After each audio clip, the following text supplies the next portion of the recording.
Hello and welcome back to Viper Bites Primetime Previews, part 2 of the Saturday doubleheader. And this time we are talking Dallas Cowboys, 11-5, heading to the city of brotherly love to take on their division rivals in Philadelphia, the Eagles, who happen to be 9-7. Now, both these teams are clinched. They're sitting in the playoffs and they're waiting to see where they go, where they host, who they host, so on and so forth. But let's dive right into this tail of the tape because this is going to be a fun game because you know what? Everyone says there's nothing to play for, but you got two teams that are absolutely division rivals squaring up in this one. So you know what? Bragging rights, sometimes that's a big deal out there, especially when we talk about that NFC East.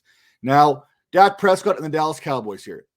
Listen, 4,154 passing yards, 32 touchdowns to only 10 interceptions.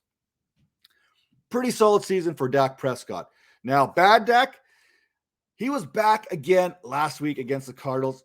Well, it wasn't terrible, I guess, but maybe it was the bad Cowboys as they just seemed out of sorts altogether from the word go. As soon as that ball was kicked off, it just didn't have that same feel. Maybe they were running off high, playing a depleted Washington team the week before and absolutely dominating.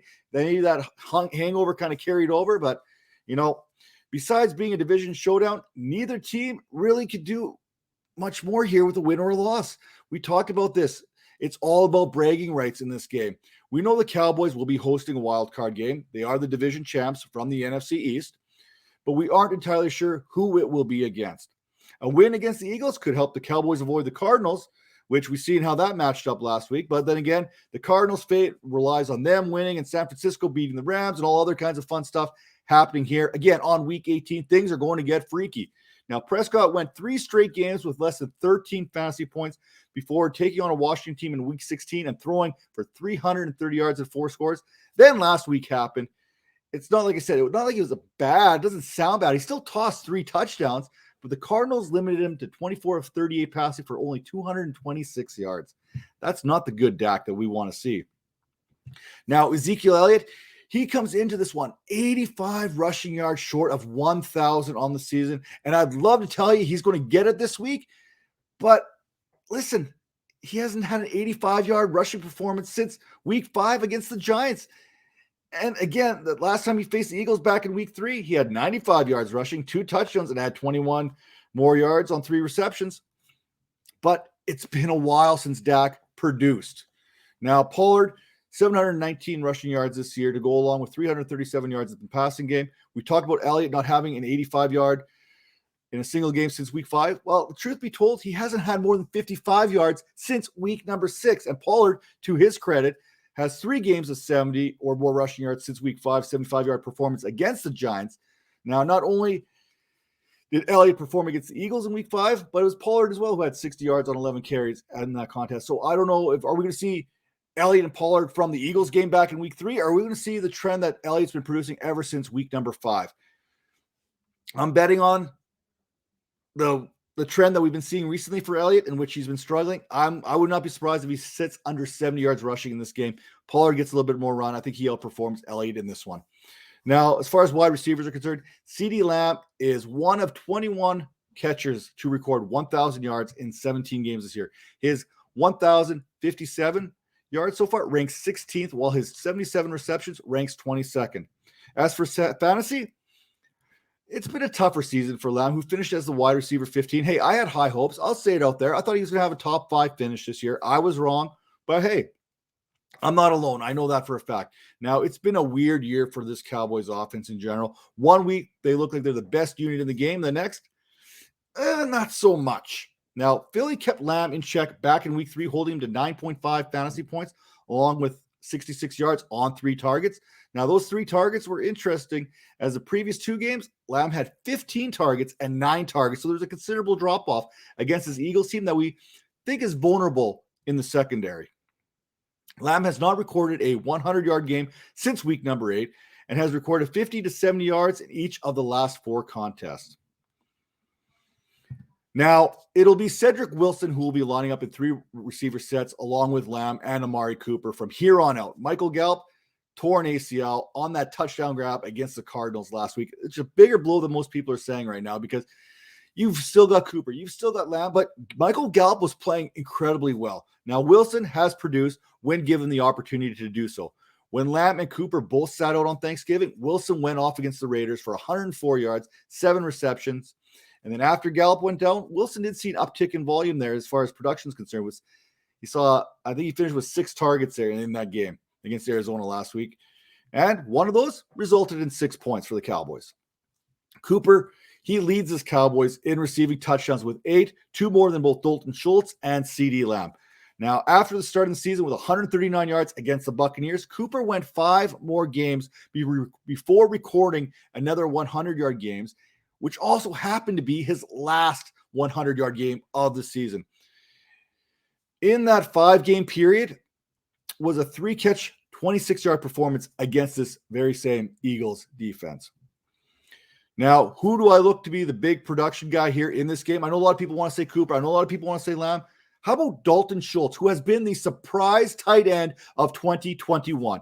No one was talking about him as a fantasy producer heading into the year. In fact, people are still talking about Blake Jarwin somehow factoring in this. Maybe Jarwin being better than Dalton Schultz. Not the case. Now, when this calendar changes and flips to 2022 as far as the fantasy season is concerned, look for Dalton Schultz to get a little bit more respect put on his name. The 25-year-old Stanford product finished the season as the overall tight end 4 in fantasy football on the strength of 101 targets, 75 in which he caught for 786 yards and 6 scores. Those 75 receptions, well, that was the 23rd most in the entire NFL and only trailed CeeDee Lamb by about 3 catches for this Dallas Cowboys team. The Eagles have struggled all season at defending opposing tight ends, and back in week 3, Schultz scored twice on 6 receptions in that game, finishing with 80 yards. Now, Schultz, he'll also suit up in this contest, coming off of 3 straight games in which he's had 6 receptions and 8 targets. So I really like Dalton Schultz this week again. Now, for the 9-7 Eagles, things got a lot easier last week when the Vikings lost on Sunday Night Football. That punched their ticket in. Now, Jalen Hurts, 3,144 passing yards, 16 touchdowns, 9 interceptions. He has also added 784 rushing yards and 10 touchdowns on the ground. Now, you know what? 26 touchdowns, not a bad season to only 9 interceptions. I'll take that. All that added up to be the QB8 in fantasy. Sure, there were some bad weeks thrown in there, but one could argue that maybe Hurts was the most consistent quarterback from week to week, having produced 19 or more fantasy points in all but 4 games this season. 2 of those contests, 16.7, and that just misses my 17-point metric in which I determined a quality start. Also, 2 of those contests have occurred in 2 of the last 3 weeks and 3 of the last 4. So maybe there's something to be said about that. Now, outside of last week's 214-yard passing performance, Hurts has thrown for 200 yards once in the previous 7 outings. Now, typically when Hurts' passing percentage is down, those rushing numbers go out and bail him out. Last 2 games, only 51 yards rushing. So for this Eagles team to get going heading into the playoffs, they need Hurts to do it both with his arms and his legs.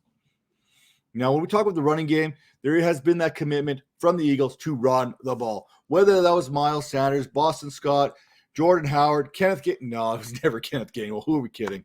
Now, right now, as of, I believe it was Thursday or Wednesday, Boston Scott and Jordan Howard were on the COVID, so maybe this is the time that Kenneth Gainwell gets an opportunity, but I'm not really going to talk about him because Boston Scott and Jordan Howard, they look like they're going to continue to run the ball for the Eagles as Miles Sanders continues to recover from that broken hand. And I don't know what they're going to do when Sanders comes back, but, 4 running backs is better than 3, which is better than 2, and in the Eagles' case, hey, they all add up to 1 good running back when it's all said and done. That said, do the Eagles miss Sanders' production? Probably not, since the Eagles have committed themselves to running the ball, and it doesn't matter. Last week, Boston Scott, or should I say the RB3 for Week 17 for your fantasy perspective, he was probably one of those players responsible for you winning your fantasy championship last week. Let's be honest. The guy you grabbed off the waiver wire absolutely balled out last week.